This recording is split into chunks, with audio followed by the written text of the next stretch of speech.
Assalamualaikum warahmatullahi wabarakatuh. Al-Fakir Alwiya Segaf ya. Jangan lupa untuk semua share, subscribe dan juga like video-video yang ada di Syiar TV. Mudah-mudahan berkah untuk semua dan pastinya bermanfaat untuk semua. Amin amin ya rabbal alamin.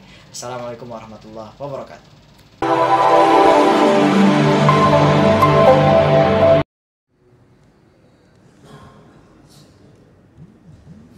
Bismillahirrahmanirrahim. Assalamualaikum warahmatullahi wabarakatuh.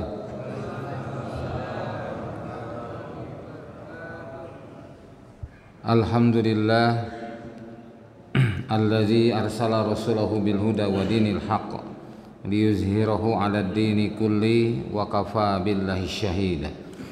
Asyhadu an la ilaha illallah wahdahu la syarikalah wa asyhadu anna Muhammadan abduhu wa rasuluh. Wassalatu wassalamu ala Rasulillah wa ala alihi wa ashabihi wa mawalah. A'udzu billahi minasyaitonir rajim. Ya ayyuhalladzina amanu taqullaha haqqa tuqatih wa la tamutunna illa wa antum muslimun. Amma ba'du. Fa inna asdaqal hadis kitabullah wa khairal hadi hadi Muhammad sallallahu alaihi wasallam wa syarrul umuri muhdatsatuha. Masyaallah kan wa ma lam yasha' lam yakun la haula wala quwata illa billah. Para ikhwan dan akhwat jamaah Masjid Al-Fajar yang Allah muliakan. Bagaimana kabarnya? Alhamdulillah. Mudah-mudahan semuanya sehat walafiat lahir dan batin ya. Mari kita awali majelis ini dengan membaca doa menuntut ilmu. Bismillahirrahmanirrahim. Rabbi zidni ilman, Allahumma anfa'ni bima 'allamtani wa 'allimni ma yanfa'uni warzuqni ilman yanfa'uni. Amin. Para ikhwan dan akhwat, kata-kata ikhwan akrab di telinga kita. Betul kan? Sering. Namun yang masih kita prihatinkan, kadang ada seseorang atau sekelompok orang yang mengelompokkan atau melokalisir kata-kata ikhwan tersebut, sehingga kalau tidak masuk dalam kelompoknya dianggap bukan ikhwan. Nah, ya kan? Nah, oh itu ikhwan saya, ini tuh, oh bukan itu. Masya Allah. Padahal sama-sama sholat. Sama sholat, zakat, saum gitu ya, tapi dianggap bukan ikhwan hanya karena bukan kelompoknya. Nah ini tentu harus kita luruskan ya, bahwasanya siapa sih ikhwan itu, bagaimana ikhwan itu, menurut Al-Quran seperti apa, menurut hadis seperti apa. Kita lihat hal ini dalam kajian hadis Arba'in yang ke-35. Hadisnya seperti ini ya para ikhwan ya. Kalau yang masih pegang kitabnya nggak dibagiin ya, sudah pada hafal. Baik ya. An Abi Hurairah, dari Abu Hurairah radhiyallahu anhu. Masih ingat siapa Abu Hurairah itu nama aslinya? Masih ingat nggak? Lupa. Namanya Abdurrahman bin Sakhrin ya. Abdurrahman bin Sakhrin nama aslinya. Kenapa disebut Abu Hurairah, bapak kucing? Karena satu ketika ada kucing yang sedang atau yang akan melahirkan, Abu Hurairah membantu ya kelahiran kucing itu. Nah, istilah ikut membidani lah gitu. Rasulullah lewat, ternyata begitu, oh ini toh bapaknya gitu. Nah, sejak itulah disebut Abu Hurairah. Nah, qala ia berkata, qala Rasulullah sallallahu alaihi wasallam, Rasulullah SAW bersabda, la tahasadu, janganlah kalian saling hasud, wala tanajasyu, dan janganlah kalian saling tanajus ya. Wala tabagodu, dan janganlah kalian saling membenci. Wala tadabaru, dan janganlah kalian saling membelakangi. Wala yabi' ba'dukum ala bai'i ba'd, dan janganlah diantara kalian ya sebagian kalian membeli atau menawar tawaran yang sedang berlangsung, maksudnya gitu. Janganlah membeli kepada sebagian yang lain. Wa kunu, dan jadilah kalian ibadallahi, hamba-hamba Allah, ikhwanan, yang bersaudara. Jadi ini kata ikhwan di sini ya. Al muslimu akhul muslim. Muslim itu saudara muslim yang lain. La yazlimuhu, janganlah ia mendoliminya. Wala yahzuluhu, dan janganlah ia membiarkannya. Maksudnya membiarkan dalam kondisi yang perlu ditolong, ya, jangan sampai. Wala yahqiruhu, dan janganlah ia merendahkannya. At-taqwa hahuna. Nah, Nabi berkata, at-taqwa hahuna wa yusiru ila sadrihi salasa marrat. Jadi Nabi menunjukkan at-taqwa hahuna, at-taqwa hahuna. Takwa itu di sini, takwa itu di sini, takwa itu di sini. Bukan sakitnya tuh di sini gitu ya. Ya, ada lagu kan sakitnya tuh di sini gitu. Nih takwa aja di sini. Bihasbi mri'in minasyarri, cukuplah dosa atau keburukan seseorang dianggap sebuah kesalahan, satu keburukan, ya. Ayyahkiru akhahu, ayyahkiru akhul muslim, yaitu menelantarkan saudaranya yang muslim. Kullu muslimi alal muslimi, setiap muslim atas muslim yang lain, haramun, itu haram. Damuhu, darahnya, wa maluhu, dan hartanya, wa irduhu, dan kehormatannya. Hadis ini riwayat Muslim nomor 2564. Ya. Nah, kita lihat terjemah lafziahnya. Kalimat la tahasadu, jadi musyarakah, ya, jangan saling mendengki. Ya, jadi tidak satu arah tapi dua arah, tidak boleh saling mendengki. Wala tanda jasyu, janganlah saling tanajus atau menyakiti dalam jual beli. Wala tadabaru, jangan saling belakangi atau mendiamkan. Wala tabagodu, jangan saling membenci. Wala yabi ba'dukum ba'i ba'din, janganlah menjual di atas jualan orang lain atau jualan saudaranya. Wa kunu ibadallahi wa ikhwana, jadilah hamba-hamba Allah yang bersaudara. Nah, al muslim akhul muslim, saudara muslim itu adalah saudara bagi muslim yang lainnya. Kemudian la yazlimhu, ia tidak boleh berbuat zalim, tidak boleh menzaliminya. Wala yahzuluhu, dan tidak ia juga tidak menghinanya atau merendahkannya. Yaduluhu juga bisa dia memberikan. Dan wala yahkiru, ini kebalik, maaf. Kebalik. Nah, terjemahnya kebalik, yang maksudnya di atas. Kemudian wala yahkiru, nah juga dia tidak merendahkan, maksudnya. Wala yahzuluhu itu menghina. Ya, yahkiru menelantarkan atau membiarkan, yahkiru merendahkan atau menghina. At-taqwa huna, takwa itu di sini. Kemudian wa yusiru ila sadrihi salasa marat, beliau memberi isyarat ke dadanya 3 kali. Nah, bihasbi mri'in minasyarri ayyahkiru akhahul muslim, cukuplah seorang itu berdosa jika ia menghina saudaranya yang muslim. Kul muslim alal muslim haramun, setiap muslim atas muslim yang lain itu haram. Apa yang haram? Darahnya, hartanya, ya, damuhu, darahnya, wa maluhu, hartanya, wa irruhu, dan kehormatannya. Maksudnya adalah haram di sini tidak boleh meneteskan darahnya, tidak boleh mengganggu hartanya, tidak juga boleh mengganggu kehormatannya. Nah, kita kaji satu-satu tentang janganlah kalian saling hasad atau mendengki. Hasad adalah penyakit hati yang kelak akan dipertanyakan oleh Allah SWT kepada si penderitanya. Orang yang memiliki sifat hasad terkadang tidak merasa kalau dirinya memiliki penyakit yang berbahaya itu. Jadi merasa aman aja padahal dia punya hasad, ya. Karena yang namanya penyakit hati ini kadang-kadang ada yang tidak terasa dan tidak terlihat. Kan gini ya. Penyakit itu ada 4. Ada yang dapat dilihat dan dapat dirasa. Penyakit apa, Pak? Dilihat dan dirasa? Bisul, ya enggak? Dilihat dan dirasa. Sekarang penyakit dilihat tapi tak dirasa. Apa? Kayak kurap, panu, kan? Dilihat tapi tidak dirasakan oleh yang bersangkutan. Nah, ada yang dirasa tak dilihat. Apa?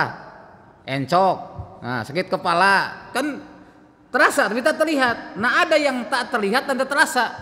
Apa? Itulah penyakit hati. Penyakit terutama penyakit ria. Ya, itu tidak terlihat, tidak terasa. Yang bersangkutan kadang tidak menyadari kalau itu adalah bukan penyakit. Nah, termasuk dalam hal ini sifat hasud. Nah, kadang ada juga salah paham dalam menggunakan kata hasud. Nabi kan bersabda, la tahasada illa bisnataini. Janganlah kamu hasud, janganlah kamu iri kecuali dalam 2 perkara. Tuh. Yang pertama adalah iri kepada orang yang Allah karuniakan harta, lalu kemudian hartanya itu digunakan di jalan Allah, digunakan untuk kebaikan, untuk amal soleh, dan dia tetap menjaga hatinya. Nah, maka kita boleh iri kepada orang itu, ingin seperti mereka. Yang kedua, pada orang yang Allah berikan ilmu, lalu ilmunya pun dimanfaatkan, ya, ilmunya disedekahkan, digunakan untuk menyelamatkan manusia dari kesesatan, maka kita pun boleh iri kepadanya, ya. Nah, itu yang dibolehkan. Nah, ada lagi sifat iri tapi termasuk dosa, yaitu tadi hasad, iri dengki. Nah, yang dibolehkan dalam Islam adalah ghibthah. Kalau ghibthah itu iri tapi tanpa ada dengki. Ya, seperti contoh dalam hadis Nabi bersabda, "Inna min ibadin nas", ada di antara hamba-hamba manusia yang mereka itu bukan nabi, bukan syuhada. Tuh. Tapi yaghbituhumul anbiya wasyuhada. Tapi para nabi dan syuhada sampai ghibthah, merasakan iri ala makanihi minallahi ta'ala, atas kedudukan mereka di sisi Allah Ta'ala. Jadi ada manusia yang bukan nabi, bukan syuhada, bukan nabi, bukan para ahli yang mati syahid, tapi para nabi dan para orang-orang yang mati syahid iri kepada orang itu mendapatkan kedudukan yang mulia di sisi Allah. Ya, kalimatnya yaghbituhumul anbiya wasyuhada. Nah, maknanya dighibthah di situ. Nah, kemudian sahabat bertanya, "Tukhbiruna manhum ya Rasulullah?" Ceritakan pada kami siapa mereka itu ya Rasulullah. Maka Rasul bersabda, mereka itu orang-orang yang saling mencintai. Ya. Bigori al-arhama bainakum. Tanpa ada hubungan darah, hubungan saudara di antara mereka. Kemudian juga tidak ada hubungan bisnis, hubungan duniawi di antara mereka. Ya. Bahkan Nabi menyebutkan mereka itu adalah lanur, mereka itu sungguh cahaya. Ya. Mereka itu cahaya dan di atas cahaya. Lalu kemudian Nabi menyampaikan ayat, "Ala inna awliyallah la khaufun alaihim wa lahum yahzanun." Ingatlah, wali-wali Allah itu mereka tidak ada rasa takut dan juga tidak ada rasa khawatir. Nah, siapa yang dimaksud dengan wali Allah? Ini juga kadang-kadang ada di antara muslimin salah persepsi. Oh, wali Allah itu orang yang bisa berjalan di atas air. Oh, wali Allah itu orang yang bisa melihat ke depan, masa depan bisa nerawang, gitu ya. Nah, bukan itu. Kita kembalikan aja pada ayat. Surat Yunus ayat 62-63 menyebutkan siapa wali Allah itu? Alladzina amanu wa hum yattaqun. Orang-orang yang beriman yang mereka selalu menjaga ketakwaan mereka. Tuh. Jadi kalau seperti itu kira-kira kita punya potensi nggak jadi wali Allah? Punya nggak Pak? Siap jadi wali Allah? Nah, harus siap jadi wali Allah ya. Dengan apa? Dengan kita menjaga ketakwaan kita. Ya. Nah, dalam hal ini ahli kitab Yahudi dan Nasrani itu tidak mau menerima Muhammad bin Abdullah sebagai nabi dan rasul Allah, serta tidak mau menerima Islam adalah karena kedengkian. Ya. Dalam Al-Qur'an dikatakan, "Wa mahtalafal ladina utul kitab illam mim ba'di ma ja'atumul ilmu baghyan bainahum." Mereka tidak berpecah belah, tidak berselisih kecuali karena kedengkian di antara mereka. Nah, demikian pula ketika Allah sampaikan inna dina indallahil Islam. Sesungguhnya agama di sisi Allah hanyalah Islam. Selanjutnya disebutkan juga orang ahli kitab tidak menerima Islam karena baghyan bainahum. Ya. Di surat Asy-Syura juga demikian. Nah, Imam Al-Qurtubi rahimahullah dalam tafsirnya mengatakan hasad atau dengki adalah dosa yang pertama kali dilakukan di langit dan di bumi. Tuh. Di langit adalah dengkinya iblis kepada Nabi Adam. Ya kan? Kenapa engkau tidak sujud kepada Nabi Adam? Jawabnya apa? Inni khairum minhu. Khalaqtani min nar wa khalaqtahu min tin. Nah, ini kedengkian. Aku diciptakan dari api, Adam itu dari tanah. Masa saya harus tunduk kepada Adam? Ntar dulu, nggak bisa. Nah, ini kedengkian iblis itu di langit. Sedangkan di bumi, nah, adalah dengkinya Qabil kepada Habil. Ya, para Allah sudah menetapkan, memang disilang oleh Allah perintahkan. Ini nikah sama yang lahirnya sama Habil. Ya, perempuan itu yang nikah sama yang lahir sama Qabil suruh nikah sama Habil, yang lahir sama Habil suruh nikah sama Qabil. tapi tidak terima gitu ya. Nah, akhirnya timbullah kedengkian. Itu disebutkan di tafsir Al-Qurtubi ya, halaman 139 juz 6 ketika menafsirkan surah Al-Maidah ayat ke-30. Nah, menurut jumhur ulama, hasad adalah berharap hilangnya nikmat Allah pada orang lain. Nikmat ini bisa berupa nikmat harta, kedudukan, ilmu dan lainnya. Ya. Nah, sekarang kita lihat apa itu saling tanajus. Ya, nah, tadi dengki. Tanajus adalah menyakiti dalam jual beli. Janganlah melakukan najsi, ya, yaitu sengaja membuat harga barang naik padahal ia tidak bermaksud membelinya. Najsi ini adalah ingin memberikan mudarat pada pembeli atau memberi manfaat pada penjual, atau bisa kedua-duanya sekaligus. Nah, contoh, si A memasang harga barang 150.000, si B menawarnya dengan harga 100.000. Datang si C menawar harga 130.000. Nah, kan bandrolnya nih. Ini bandrol, misalkan taruhlah ini barang satu. Ini 150.000. Ya, kata si penjual. Si penjual tuh jual segitu biasa, di mark up dulu harganya. Supaya ketika ada penawaran bisa turun dikit, gitu ya.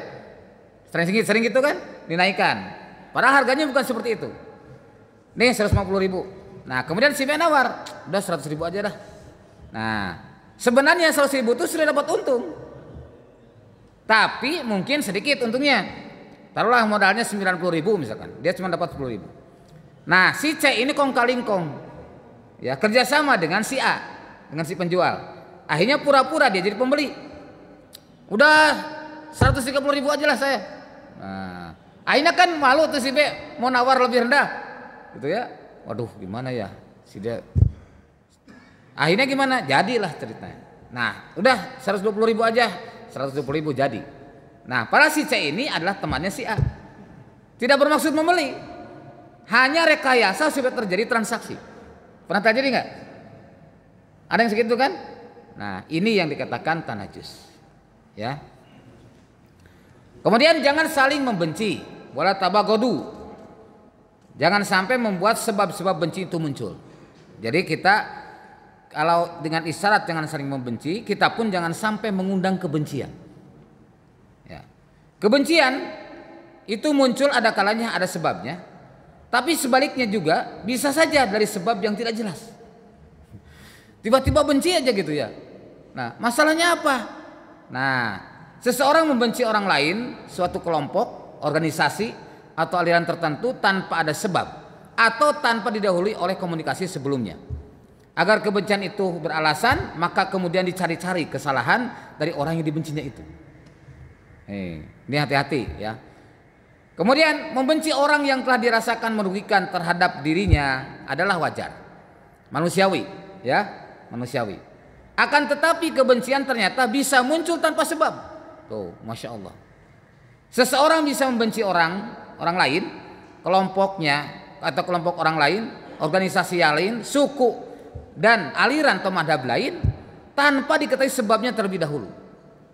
Hanya alasan berbeda dalam tanda kutip. Oh, dia beda dengan kita. Timbul kebencian. Nah, ini kan tidak wajar. Nah, maka dianggaplah pantas tidak saling berkomunikasi dan bahkan saling membenci. Hanya dalam kata berbeda. Padahal berbeda tidak berarti salah kan? Ya enggak? Contohlah misalkan yang sederhana. Kita berdampingan dengan teman. Ketika takbiratul ihram, yang satu hadwa mangkibaihi, yang teman kita hadwa uzunaihi. Nah, kita sejajar dengan bahu, teman kita sejajar dengan telinga. Beda dengan kita. Timbul kebencian. Nah, ini yang tidak benar. Ya, padahal hanya berbeda masalah fikih. Itu. Yang satu ruku dengan tangan dulu, ya sujud dengan tangan dulu, yang satu lagi sujud dengan lutut dulu. Mana yang betul? Yang betul mana? Dua-duanya boleh, nggak usah ribut hanya dengan itu. Silakan mau dengan tangan dulu, silakan. Mau dengan lutut dulu, silakan. Yang tidak boleh kepala dulu. Nah, bahaya kan kalau kepala dulu. Itu. Nah itu. Maka harus diobati kalau ada orang yang tiba-tiba benci seperti ini. Dengan apa obatnya? Pertama husnuzon, berbaik sangka. Ya. Berbaik sangka itu akan menghilangkan penyakit hati. Saling memaafkan, karena salah satu sifat orang beriman adalah memaafkan. Ya kan? Di Al-Qur'an, wal kaziminal ghaidha wal 'afina 'anin nas. Menahan marah dan memaafkan manusia. Itu ciri orang bertakwa. Kemudian rasa ukhuwah serta cinta sama mukmin ditumbuhkan. Nah, itu baru insyaallah akan hilang saling benci. Kemudian jangan saling membelakangi. Ada yang memandang ke arah yang satu dan yang lain memandang ke arah lainnya. Bertemu ya berpapasan tuh. Yang satu ke kanan, satu ke kiri. Ya, jangan saling membelakangi, memboikot atau mendiamkan. Bisa dengan hati, bisa dengan badan, memalingkan muka, itu tidak boleh. Ya. Tidak ada kepedulian terhadap kesulitan orang lain juga sama. Berarti kita membelakangi. Jadi kita tahu teman kita, saudara kita, tetangga kita punya kesulitan. Tapi kita a priori seolah tidak tahu mengenai. Udah urusan orang lain ini. Nah, hati-hati. Ini merupakan ketika seorang tidak isar, tidak ada empati, tidak ada peduli pada sesamanya, maka hakikatnya Rasul bersabda, la yu'minu ahadukum hatta yuhibba li akhihi ma yuhibbu li nafsihi. Tidak termasuk dikatakan beriman. Sehingga dia mencintai apa yang ia cintai dari saudaranya. Jadi yang dia saudaranya cintai, ia pun cintai. Yang ia cintai, saudaranya pun mencintai. Artinya sama-sama bisa merasakan. Nah, jadi kekuatan empati ini luar biasa. Contoh misalkan gini, ada seorang suami yang empati pada istrinya, Pak. Ini kisah nyata ya, tetangga saya, Pak. Dia itu kalau istrinya hamil, yang mabuk suaminya. Coba, saking empatinya tinggi. Padahal yang hamil itu istrinya kan, tapi yang mabuk suaminya. Itu. Pokoknya ketika hamilnya itu 2 atau 3 bulan, suaminya itu sering muntah-muntah gitu. Nah, rupanya apa? Karena empatinya tinggi kepada istrinya. Masya Allah. Nah, jadi istrinya kalau mas pusing, suaminya langsung kontan. Masya Allah ya. Nah, kemudian bersama dalam satu forum atau majelis seperti ini, tapi hatinya bertentangan. Nah, jangan sampai terjadi. Insya Allah ya, kita semua hatinya satu. Setuju nggak? Ya, tak ada benci di antara kita. Ya. Nah, Allah melarang sikap saling membelakangi sebagaimana dalam Al-Quran. A'udzubillahi minasyaitonirrajim. Wala tusa'ir khaddaka linnas. Janganlah kamu memalingkan mukamu kepada manusia. Ya. Wala tamshi fil ardi maraha. Dan janganlah kamu berjalan di muka bumi dengan sombong. Innallaha, sungguhnya Allah, la yuhibbu kulla mukhtalin fakhur. Allah tidak mencintai, Allah tidak menyukai setiap orang sombong lagi membanggakan dirinya. Nah, ini hadis larangan saling membelakangi. Ya. Rasul bersabda dari Abu Ayyub Al-Ansari, la yahilu lil muslimi, tidaklah halal bagi seorang muslim ayah jura akhahu, ya, meninggalkan atau memutuskan kepada saudaranya, memutus saudaranya, pokok salasi layalin, di atas tiga malam. Jadi kalau kita berantem ceritanya, salah paham, tergesekan, Allah masih memberikan toleransi, boleh selama 3 hari tidak saling menegur. Tapi tidak halal, artinya haram kalau lebih dari 3 hari. Tuh, Masya Allah. Ya manusiawi kan, kadang-kadang kesel, kadang pas misalkan dalam musyawarah terjadi perdebatan, akhirnya dia nggak saling menegur, diam aja, karena nggak merasa nggak enak. Nah, saya masih teringat ketika peristiwa antara Bilal sama Abu Dzar Al-Ghifari. Suatu ketika Khalid bin Walid sebagai komandan perang mengumpulkan para sahabat.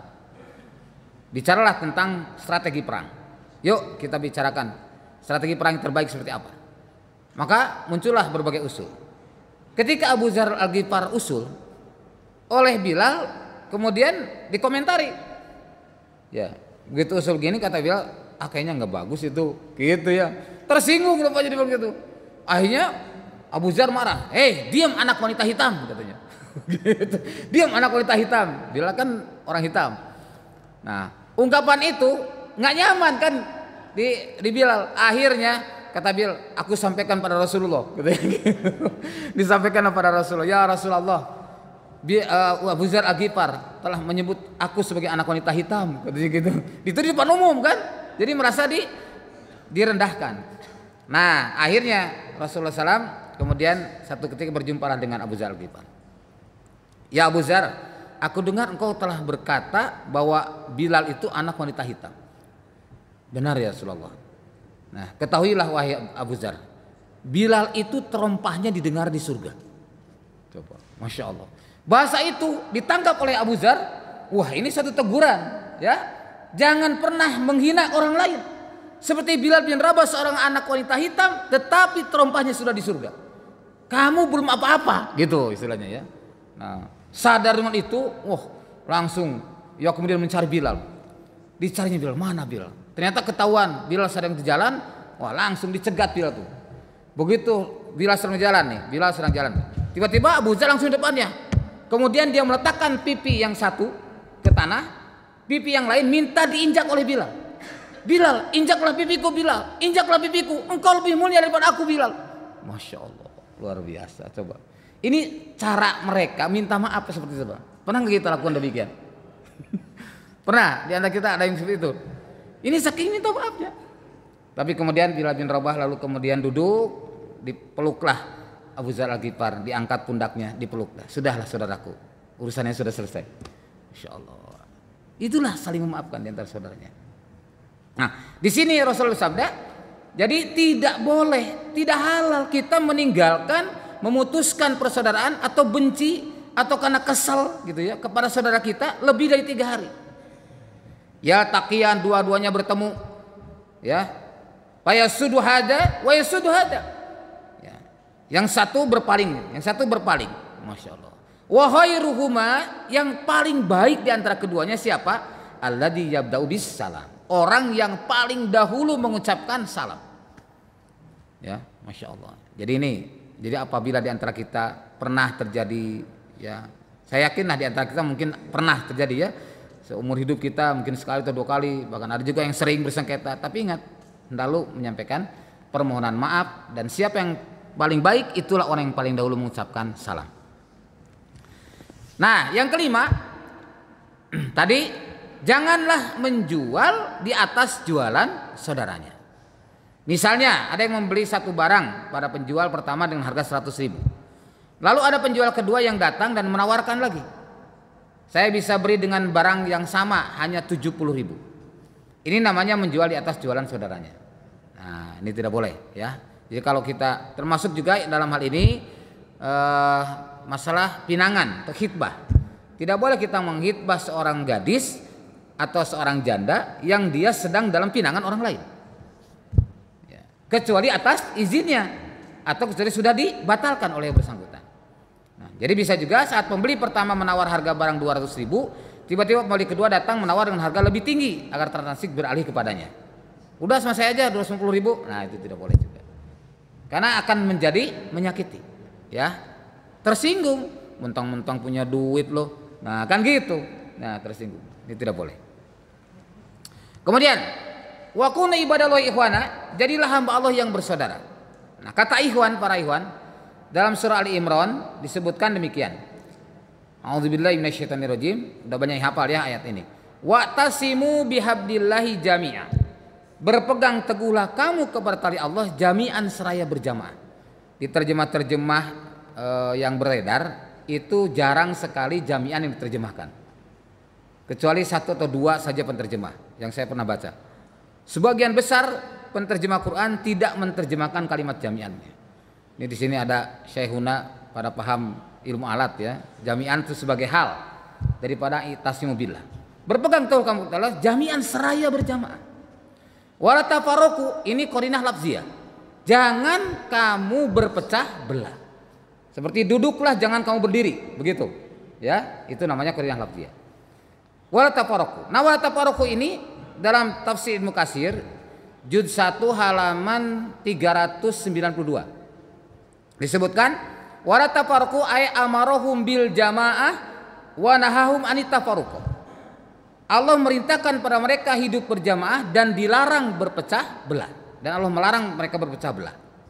Nah, wazkuru nikmatallahi alaikum, dan ingatlah oleh kalian nikmat Allah yang Allah berikan pada kalian. Idz kuntum a'da'a, ketika kalian dalam keadaan bermusuh-musuhan. Fa'alafa baina qulubikum, Lalu Allah melunakkan, Allah menyatukan hati di antara kalian. Fasbahtum, maka jadilah kalian binikmatihi, dengan nikmat itu ikhwanan, menjadi bersaudara. Jadi ini adalah menceritakan di sini tentang peristiwa Aus dan Khazraj.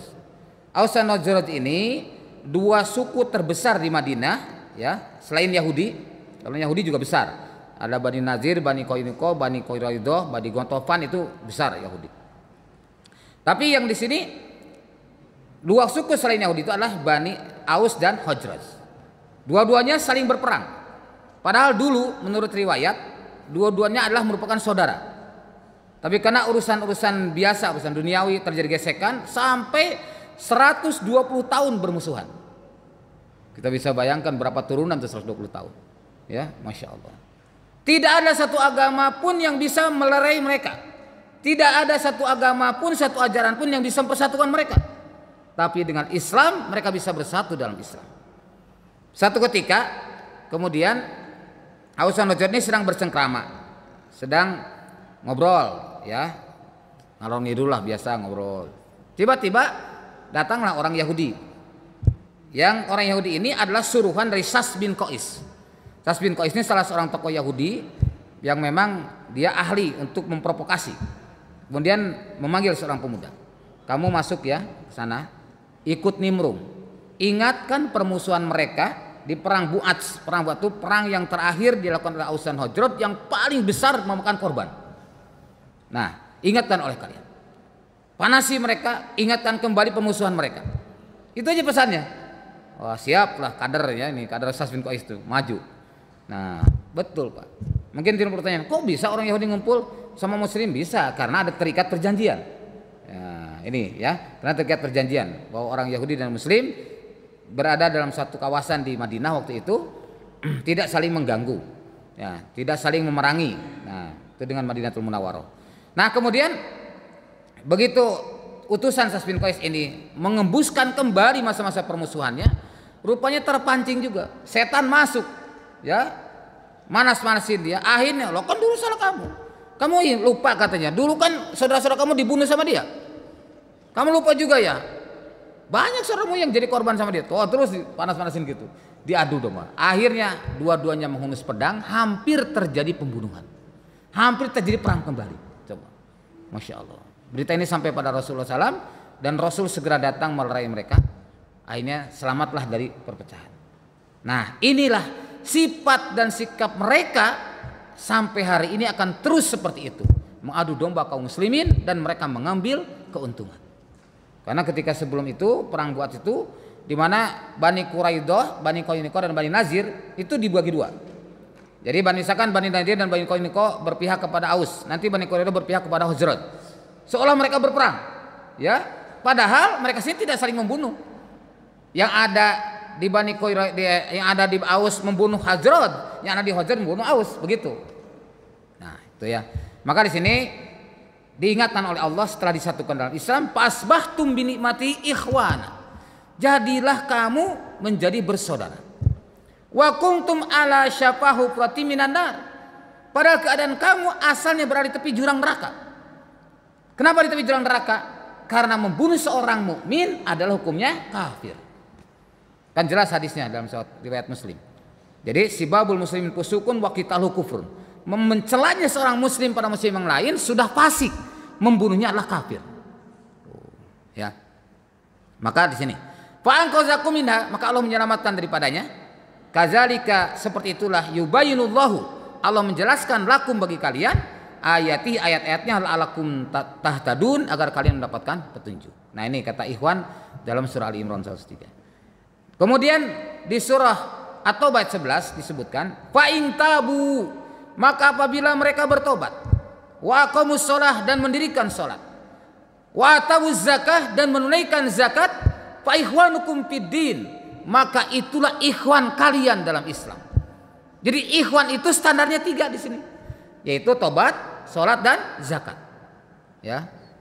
Jadi walaupun beda kelompok, walaupun beda suku, walaupun beda bangsa, selama dia tobat, dia salat, dia zakat, itu namanya ikhwan. Nah, bagaimana menurut hadis? Nih, dalam hadis sebutkan begini. Waditu anni laqitu ikhwani. Aku rindu, aku cinta, ingin berjumpa dengan ikhwanku. Rasulullah menyatakan demikian. Qala faqala ashabun Nabi sallallahu alaihi wasallam, menceritakan ahli periwayat, maka berkatalah para sahabat Nabi sallallahu alaihi wasallam, awalaisa nahnu ikhwanaka, bukankah kami adalah ikhwanmu? Rasul menyampaikan demikian. Kemudian Rasul menjawab, Rasul menjawab, antum ashabi, kalian semua sahabat-sahabatku. Walakin ikhwani, tapi yang dimaksud dengan ikhwanku adalah alladzina amanu walam yaruni.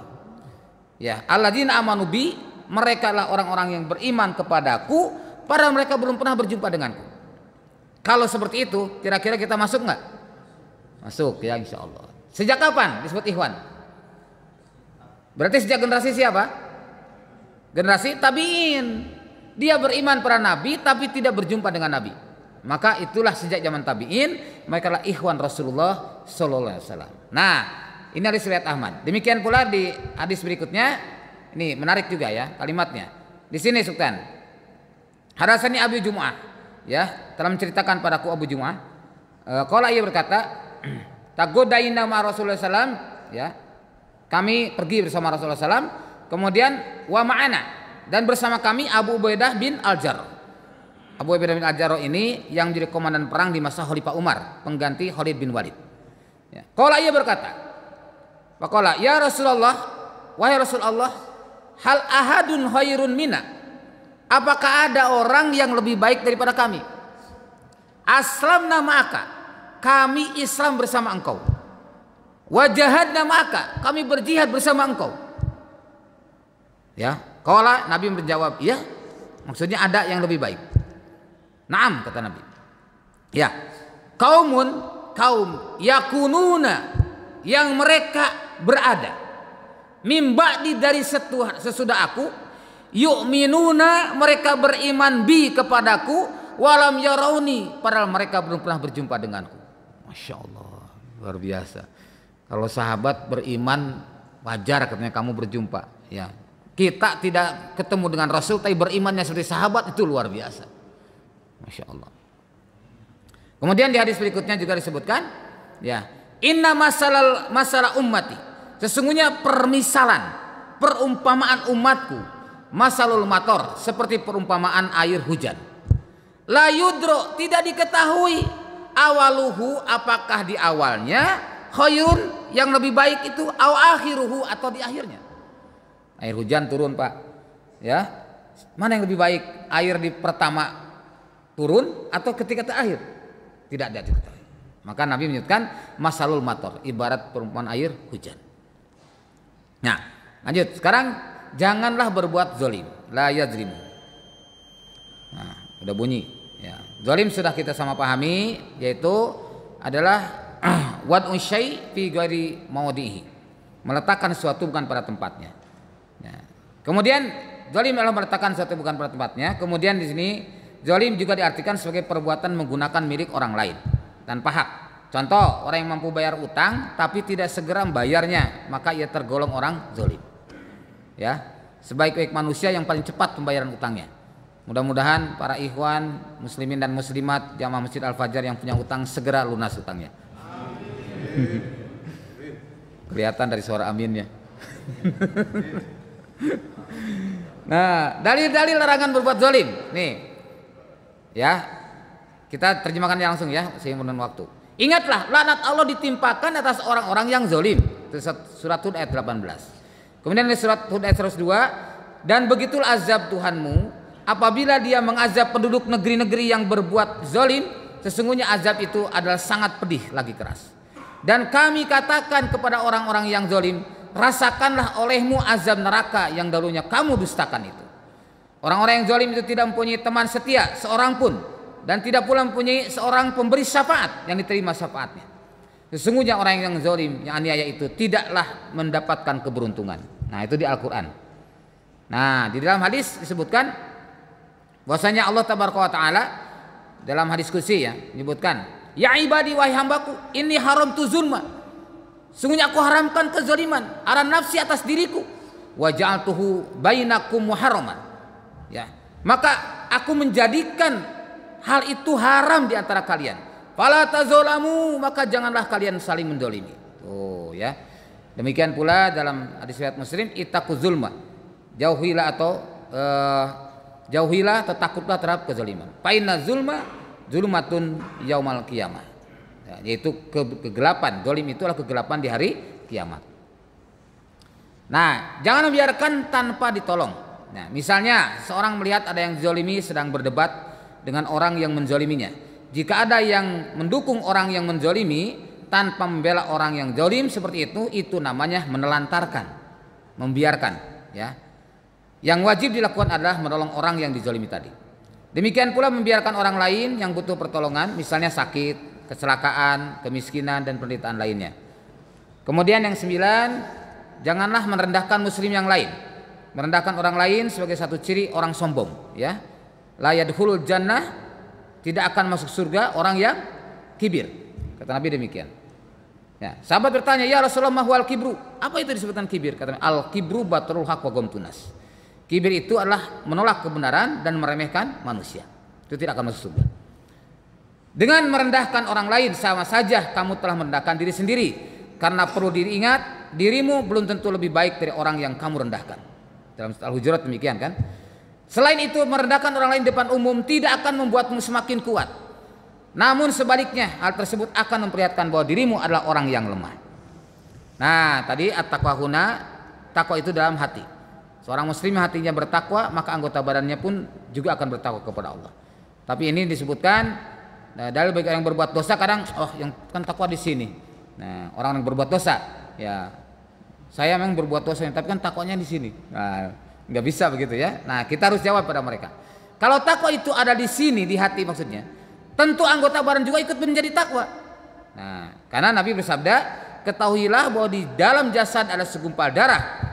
Kalau ia baik, maka baik seluruh jasadnya. Kalau ia buruk, maka buruk seluruh jasad. Itulah hati. Ya. Nah, ini cara orang bertakwa di Al-Quran. Sudah pernah tahu ya. Di surat Al-Baqarah ayat 34, surat Al-Imran demikian.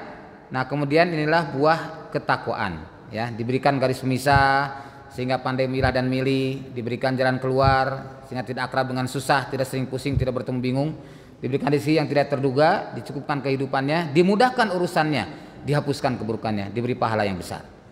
Nah, kemudian yang ke-11, Rasulullah SAW mengisyaratkan dadanya ketiga kali, ke dadanya 3 kali. Itu menunjukkan pertanyaan pentingnya takwa di hati, adanya ketundukan, kepatuhan, taat, takut kepada Allah. Takwa bukan basa-basi, bukan hiasan lisan. Kemudian seorang hamba di sisi Allah karena takwanya, bukan karena hal yang lain. Jadi betapapun berlimpah ruah hartanya, gelarnya panjang, jabatannya tinggi, kalau tanpa takwa nonsen, tidak ada manfaat sama sekali. Ya. Kemudian yang ke-12, cukuplah seorang berdosa jika yang menghina saudara yang muslim. Sesama muslim adalah haram darahnya, hartanya dan kehormatannya, maka itu wajib menjaganya. Nah, ini kesimpulannya, Islam mengajarkan kita menjalin ukhuwah. Islam melarang hasad, ya, tidak boleh tadi saling membenci, saling memudaratkan, nggak boleh. Hadis ini menganjurkan kaum muslimin untuk saling mencintai, diwujudkan dengan meninggalkan larangan tersebut. Larangan menjual di atas jualan saudaranya berlaku saat khiyar. Khiyar itu saat posisi memilih, jadi atau tidak. Nah, itu dalam kondisi khiyar. Nah, kalau sudah ditentukan bukan khiyar lagi, ya sudah selesai transaksi. Wajib mewujudkan persaudaraan seiman. Bentuk mewujudkan persaudaraan adalah dengan berjamaah dalam sholat dan di luar sholat, terpimpin oleh imam sebagaimana dalam sholat berjamaah. Nabi SAW menjelaskan wujud konkret persaudaraan muslim. Islam datang untuk menjaga dan menyelamatkan darah, harta dan kehormatan penganutnya. Tidak boleh menjatuhkan kehormatan seorang muslim. Kita tidak boleh menggibah, ya, yang lain di saat tidak hadir dan mencela di saat ia hadir, tidak boleh. Tidak boleh menelantarkan sama muslim. Berarti kita diperintahkan untuk menolong mereka. Bahkan kita diperintahkan menolong orang yang zalimi dan juga menolong orang yang berbuat zalim. Sahabat bertanya, "Ya Rasul, gimana menolong orang yang zalim?" Kata Nabi, menghalangi dari kezalimannya adalah termasuk menyelamatkan atau menolong orang yang zalim. Takwa itu di hati, bukan sebatas lisan, diwujudkan sebagaimana definisi iman. Tasdiqun bil qalbi wa iqrarun bil lisan wa qaulun bil arkan. Ya. Ingatlah dalam jasad ada segumpal darah, itu namanya hati, yang bila baik, baiklah seluruhnya, dan bila buruk, buruklah seluruhnya. Pertanyaan, apakah Syiah Ahmadiyah Khawarij tergolong ikhwan? Nah, ini harus saya jelaskan ya. Yang dimaksud tadi tentu ikhwan adalah kaum muslimin. Kalau sudah melakukan penyimpangan dari secara akidah, maka tentu hal ini kita susah untuk menyebutkan kata ikhwan kepada mereka. Ya, perlu diketahui Syiah itu ada 22 sekta. Satu sekta yang mendekati kalangan Ahlus Sunnah itu hanya Syiah Zaidiyah. Syiah yang lainnya tidak sama. Ya, ada Syiah Imamiyah, ada Syiah Imam Ismail Asy'ari kan, ada Syiah Rafidho, ada Gula, ada Syiah Nusairiyah dan lainnya, itu telah mengkultuskan Ali, bahkan sampai menuhankan Ali, ya, dan mencela Abu Bakar, mencela Umar, mencela Utsman, mencela Aisyah, mencela Hafsah. Nah, tentu dalam ini berbeda pandangan dengan kita, berbeda akidah dengan kita, bukan sebatas perbedaan fikih, tidak ada. Jadi